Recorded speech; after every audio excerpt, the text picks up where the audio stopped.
Manoush Zomorodi, Bored and Brilliant. How Spacing Out Can Unlock Your Most Productive and Creative Self. Narrated by Tatiana Krimgold. When was the last time you came up with a great idea? Did it hit you when you were reading Twitter or group texting some friends? Or maybe that genius thought struck you during a 2-hour session of YouTube binge watching? No? Well, if you, like the author, realized that the last time you had a brilliant thought was the last time you were bored, whether you were taking a long, aimless walk or an extended shower, you're not alone. In fact, our brains need boredom in order to get truly creative. So how can you unplug from all the digital distractions and benefit from that rare human emotion of boredom? These blinks show you the way. They explain how boredom fuels creativity and give you some pointers for improving your digital habits. Finally, you'll be given a challenge that'll help you unplug entirely, at least for a little while. Our avoidance of boredom might be hurting our creativity. It's Sunday afternoon, and you've got nothing to do. Truly nothing. The internet is down, you're all alone, your phone is dead, and there aren't any books. You get the picture. Does this sound like the most mind-numbingly boring and awful thing ever? To give you a sense of the level of dislike we have of boredom, consider a study conducted at the University of Virginia. In the experiment, participants were exposed to 3 types of stimuli: music, images, and mild electric shocks. After some time, the participants were asked whether they'd be willing to pay to stop the shocks, and 75% of them said they would. The participants were then given 15 minutes to think things over. They were left alone and given a button that, if pressed, would shock them. Here's the weird part. 1/3 of the participants who said they'd pay a fee to make the shocks stop decided to press the button in an attempt to keep the boredom at bay. So we prefer the pain of minor electrocution to the agony of boredom. This is a shame because boredom is a boon. For starters, it can boost creativity. Think back to the last argument you had. Did you manage to deliver quip after biting quip, utterly vanquishing your opponent? Or was it later, when you were alone, that you came up with those perfect comebacks? When we're engaged in the moment, our executive attention network kicks into action. Although this makes us more ready and alert, it inhibits and controls our attention, making it harder to cook up great ideas. It's only in moments of boredom that this network switches off and our brains shift toward creative thinking. You see, our brains don't just shut off when we're bored. They're still very active, using about 95% of the energy that an engaged brain requires. The difference is this. When bored, we become less focused and our mind starts drifting, shuffling through old memories and reflecting on the present and the future. We create unexpected connections, which lend themselves to creativity. So boredom isn't all bad, but it sure is rare these days. Number 2, technology offers great convenience, but this convenience comes at a price. Take a walk down the street, or spend a few minutes on the subway or a bus, and you'll see them. Hordes of people with their heads lowered, each gazing at the screen of some device. Sure, smartphones and tablets are great. You're probably using one right now. But they're also altering the way we think and act. For one, we no longer read or process information as we used to. When investigating why people were having difficulty getting immersed in books or other long texts, writer Mike Rosenwald made a discovery. The internet has altered the way we read. Pre-internet, people read linearly. Today, our reading is utterly non-linear. We scroll and skim and follow links to other stories. And all this skipping, skimming, and scrolling is affecting our ability to engage with long stretches of text. An ironic case in point is that only 30% of the people who began Rosenwald's article about his research managed to read it to the end. But it's not only the internet that's at fault. Screens are also reducing our reading comprehension. Anne Mangen, a professor at the University of Stavanger in Norway, conducted a study that had some participants read a mystery story on an e-reader and others read the same story in a bound book. The emotional experience of reading was similar for all participants. However, those who read the story in book form were much better at answering questions about the chronology of events. In a similar vein, digital photography and our incessant picture taking is affecting our memory. These days, people take dozens of pictures per day, attempting to capture and broadcast every moment. But it's been shown that the moments we try to keep this way actually become harder to remember. In an experiment, Linda Henkel of Fairfield University had subjects tour a museum. They were told to take photos of some objects. Others, they were instructed to merely observe. The result? Participants had a much easier time remembering the details of objects they'd only observed and hadn't photographed. Number 3, our attention is valuable, and businesses put a lot of effort and resources toward capturing it. What do drug dealers and people in the tech sector have in common? No, the answer isn't too much money. It's that they both call their customers users. This is no coincidence. Many of today's devices and platforms are as addictive as any drug. And companies want it that way, for our attention is their most valuable asset. Indeed, companies know how to exploit our instincts so that we remain riveted. Have you ever heard of the endowed progress effect? Well, here's how it works. We tend to favor tasks that we believe we're close to completing. The brain has evolved to long for completion, and the endowed progress effect makes people feel that they're on the verge of it. This is why LinkedIn, among other companies, displays a profile completion bar. By constantly reminding you that you're almost done, the site increases the likelihood of your sticking around and actually setting up a profile. In the opinion of digital marketing expert Nir Eyal, such subtle manipulation is a kind of mind control, which can be as addicting as alcohol, cigarettes, or any other drug. Eyal argues that between 2 and 5% of technology users become severely addicted. Reason enough, he claims, to mark digital devices and products with a special label, potentially addictive. But many modern companies do more than exploit our pre-existing instincts and deep-seated habits. They seek to create completely new habits, too. Have you ever thought about why mobile gaming companies limit the length of play or the number of lives you have? Well, we value scarce resources, so having little playtime or limited chances to play makes us value the game. It also forces us to play again and again, which is habit forming. Companies have even found new ways to give comfort. People don't like uncertainty, which is why Uber, right after you request a ride, shows you precisely where your driver is. The comfort derived from this experience makes users more likely to use the service in the future. Number 4, there are a range of benefits to unplugging. You've probably seen no laptops signs in cafes by now. There is, in fact, a fast-spreading no-tech trend, with people organizing technology-free retreats and some live music acts even forbidding the use of phones. But what good can pocketing your phone really do? Well, for one, disconnecting from technology can help you connect with others. In a Virginia Tech study, participants were put into pairs and asked to talk with each other for 10 minutes. Some people chose to put away their mobile device. Others put it on the table or held it in their hand. And the presence or absence of these devices made a big difference. Empathy levels were reported to be higher when mobile devices were absent. Even if the discussion partners knew each other well, the presence of a device drove empathy below the level of device-free partners who were complete strangers. Or consider Laura Noren, an NYU professor who decided to act on research from Princeton and UCLA that indicates that taking handwritten notes improves information retention. After noticing that students seemed less engaged when typing, word for word, what she said in class, she put a classroom ban on laptops. And this dramatically improved the students' ability and willingness to join in class discussions.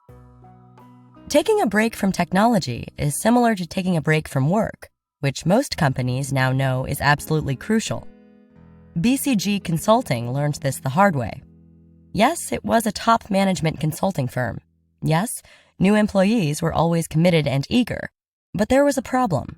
The work was intense, and consultants were on call every day, at all hours. And those initially chipper and excellent workers usually burned out in under 5 years. So economist Leslie Perlow proposed a solution. Select a midweek day on which consultants wouldn't be allowed to work or make any team communications. She got a team of consultants to take a free day, and being utterly unused to having any time for themselves, they initially panicked. But this solution proved remarkably effective. BCG's management backed it, and the consultants both recovered in their personal lives and improved their teamwork. So taking a break from technology or from work certainly has its benefits. It's up to you to actually take that break. Number 5, mobile games can be a help or a hindrance. It all depends on how they're played. Most of us have done it. We install a game on our phone, thinking it might be a fun, occasional pastime, but before we know it, we're totally hooked, playing whenever there's a free minute. Whether it's Candy Crush, Clash of Clans, or Two Dots, these games are often regarded as a waste of time. But that's an oversimplification. Depending on how we play them, mobile games can actually be beneficial. According to Jane McGonigal, an author and game developer, there are correct and incorrect ways to play games. It's best to play them in brief spurts and to make meaningful connections between the game and reality. Doing this can, according to McGonigal, improve your mental state. On the other hand, you shouldn't get so immersed in the game that reality falls away. If you do this, you may be using the game to escape your real-life problems, which, more often than not, only makes these problems worse. So choose your games wisely. McGonigal believes that some games can reduce stress and anxiety. So if you struggle with these feelings, playing the right game occasionally, for about 10 minutes, can have very beneficial effects. It's equally important that we teach our children healthy gaming habits, rather than banning games entirely. Consider computer teacher Joel Levin, who introduced his daughter to Minecraft when she was 4 years old. The game allows players to explore a randomly generated world, and Levin watched as his daughter interacted with each new world. It struck him that the game would be an excellent teaching aid. Indeed, with its help, his daughter had already learned to spell her first word. So Levin introduced his class to Minecraft. It was such a hit that he eventually developed an educational version with the game's creators. Today, Minecraft EDU helps students in more than 7,000 classrooms, spread across 40 countries, learn math, history, social studies, and much more. When approached correctly, games have the potential to do plenty of good, so it's important that we teach and model healthy digital behavior. And that's what the next blank is all about. Number 6, young people are particularly vulnerable to technology, and they must be taught to use it responsibly. Kids like excitement, and there's a lot of excitement available these days, from mobile games to flashy ads to YouTube videos. But the drawbacks of non-stop excitement and stimulation are myriad. Modern-day technology has such a powerful effect on childhood development that many tech giants don't let their kids use any devices at all. Steve Jobs, for example, wouldn't let his kids use an iPad. And there's a good reason for these strict policies. Consider the research of Dr. Mary Helen Imordino Yang, who studies the way youths interact with social media. Her findings show that children who frequently use social media tend to be both less empathetic and less adept at creatively solving real-world problems. It's also been shown that social media affects how young people form opinions. In one study at UCLA, Lauren Sherman created a simulated Instagram feed and had individual participants from a group of youths rate the pictures. But here's the twist. Sherman would sometimes shuffle around the number of likes that each photo had. No matter how she shifted the pattern of likes, the photos with more likes were always the most popular with the youths. So how can we counteract these negative side effects? Well, one technique is to ban technology completely, which is what Waldorf schools attempt to do. Before 7th grade, students at Waldorf schools aren't exposed to technology at all. Oddly enough, this has made them particularly popular with Silicon Valley CEOs, who also tend to believe that technology hampers development. However, there's another way to do things. Give guidance and let children establish their own limits. This method certainly worked at Longacre Leadership Camp in Pennsylvania, where a staff member named Matt Smith conducted a daring experiment. Instead of following the lead of most summer camps and banning technology, Smith decided to allow it after the first week of camp. At first, technology use shot up, but after this initial surge, campers began enforcing their own limits. And they not only monitored themselves, they monitored each other. Campers would be called out for overusing their headphones, for instance, or for texting outside of quiet time. If we can guide them and set a good example, there's no reason our children can't form healthy relationships with technology. Number 7, become a healthier and more mindful technology user with the Bored and Brilliant Challenge. So how can you set a good example for others and form better technology habits? Why not start by taking on the Bored and Brilliant Challenge?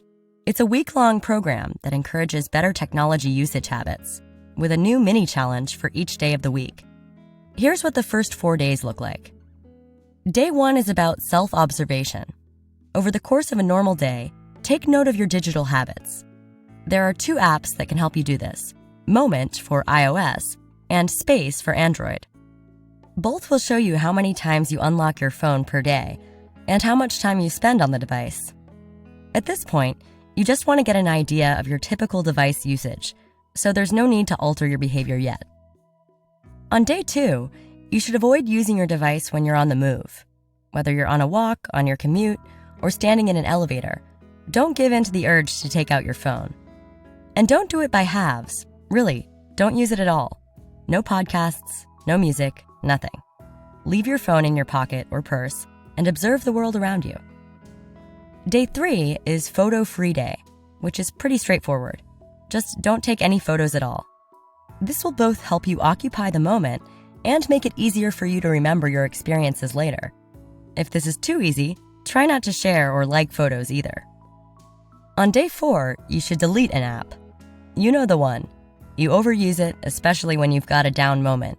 And don't cheat. Really, delete it. And it has to stay deleted. Once it's gone, you'll be free to enjoy all those moments that you used to waste. Beginning the challenge is the hardest part, but once you've done that, you can begin the second part of the challenge, which is all about creating healthier digital habits. Number 8, improve your digital habits during the last 3 days of the Bored and Brilliant Challenge. Now that you've taken steps toward breaking your unhealthy digital habits, it's time to form some new positive ones.